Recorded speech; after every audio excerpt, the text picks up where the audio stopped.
then we finished the song and I walked away, and I never saw him again for 2 years. And I got a phone call from a guy named Bob. And Bob wanted to know if I wanted to join their band. And I said, like, well, he sounded nice, you know, so, well, what kind of band is it? And he said, well, it's a rock and roll band. It's a big time, like, rock and roll band. And I'm like, yes, okay, I think I can do this. 3 days later, I was going to practice. And practice was at Lindsay's house, and he lived right down the street from me for that 2.5 years. And I never knew that. That's how much I walk. So, anyway, we practice 4 days a week. This is big. This is a lot of work. And this is a really good band. So pretty soon we're opening for really, really, really good, way bigger bands. Jimi Hendrix, 75,000 people at Santa Clara Fairgrounds.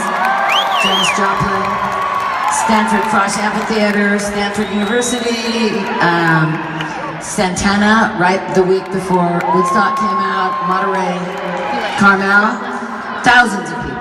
And stuck in Lodi with, actually stuck in Lodi because our car broke down with Creedence Clearwater.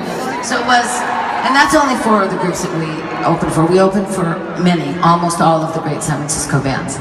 And so anyway, we made good money. And I was going to college. Nobody else was. My parents were supporting me, so I got to keep this money. My mom did not make me put it in a savings account. Amazing. So I hear this rumor that there is a store in downtown San Francisco where all the rock and roll women, the famous ones, buy their clothes. And the name of this store was the Velvet Underground. So I thought, well, I'll just go up there with a couple $100 and I will buy something. And so I buzz up there in my cranberry apple red convertible 5-speed Corvair Monza Spider. And I find a store and I walk in, and it's about as big as this spotlight. It's tiny. And it has beautiful things hanging everywhere. And you're just like, oh my God. But you just know in your heart you can't afford anything in this store. So I'm looking at this hand-painted floor that I've never seen anything like it since. And I'm standing there and I go, well, all I can buy is maybe a gold or a silver thread. Maybe. And but I am standing probably right exactly where Janis Joplin stands. Or where Grace Slick stands. Or many other famous women that always leave my mind at this moment.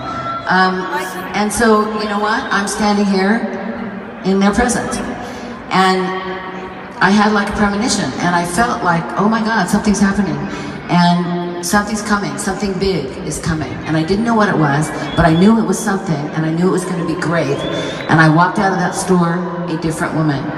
And I'm telling you this story because everybody has their Velvet Underground moment, and if you have a dream, and you believe in it, and you believe in yourself, doesn't matter if you're really old, or you're really young, or middle-aged, or wherever you are in your ages, the fact is that if you have a dream, go for it, because you know the world is crazy, and you need to do something that you love to do, and you need to tell everybody else to get out of your way, and don't mess with you, and let you do your thing, because you know what? Life is precious.